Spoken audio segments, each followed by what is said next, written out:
Hello and welcome back to my channel, Rover Turbo. In this video we've got a new car, a new project car, a new dead car. So it's right next to me here, so we'll just have a quick look round it, see what's wrong with it. And in the meantime, please click the like button, subscribe, all that good stuff. So let's show you what we've got.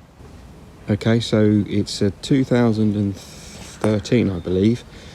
Could be a 2014 actually, I haven't looked. It's a Mini D, so it's a diesel.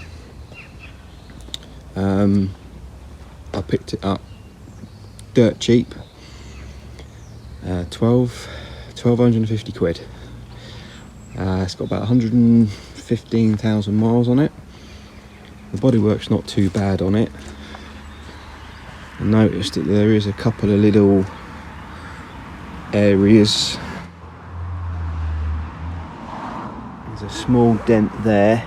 I say small, I mean dent man. Or maybe I could get from behind that and pop that out.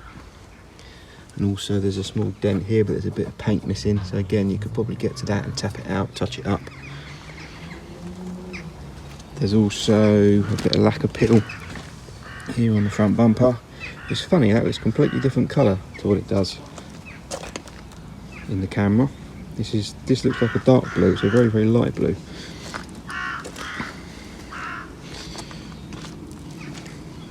So it's not bad.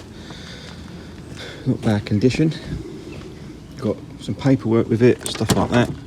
2 keys. It's pretty good condition inside. Your classic sort of Mini look in there. It's interesting really because I don't actually like these. So I'm not actually sure why I bought it. I don't like the way you sit quite low and the dashboard is really high. I just don't like that. So something about it. So on to the problem.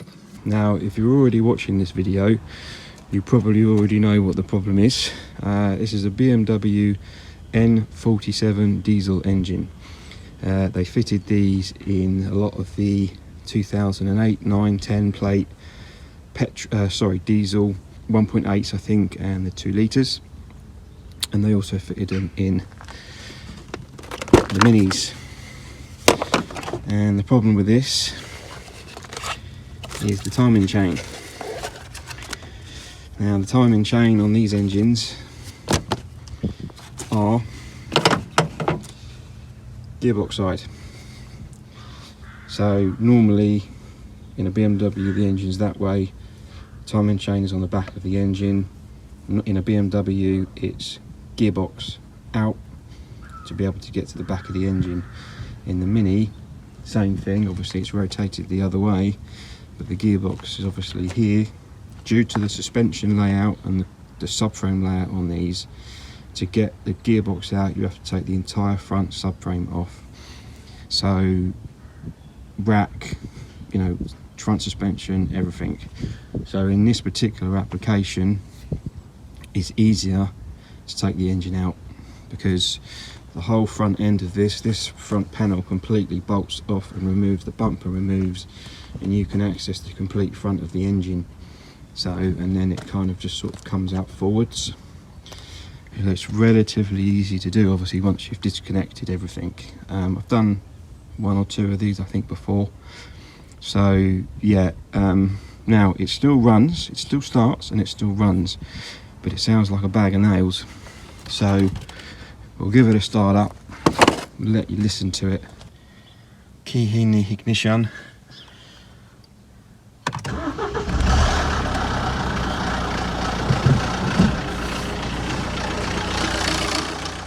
So as you can hear, it sounds like I'm going around and it starts up.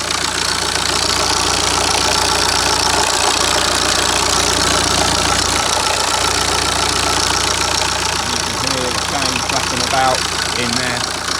So luckily at this point it looks like it hasn't done any damage. Obviously I'm not going to run it for too long.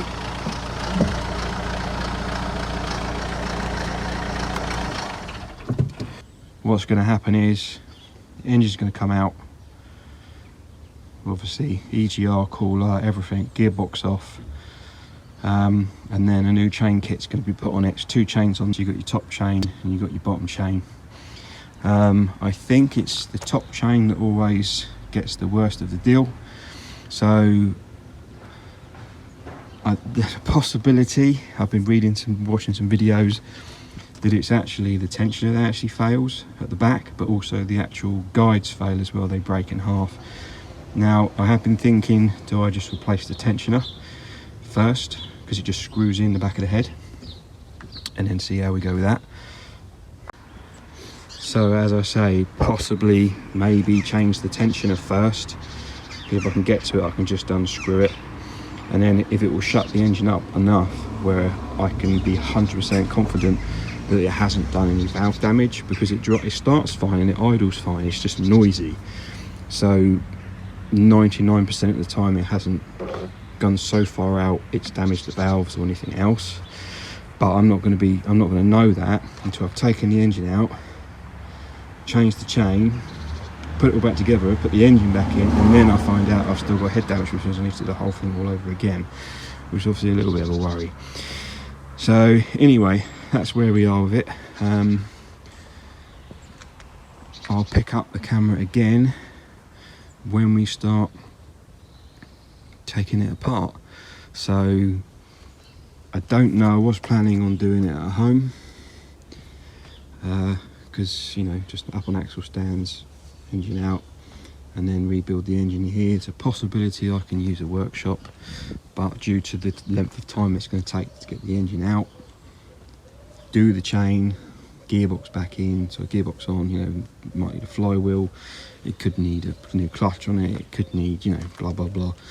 So it would be, I can do it on my own time here rather than having to be done over in like 2 days. So right, we'll see you again when I start.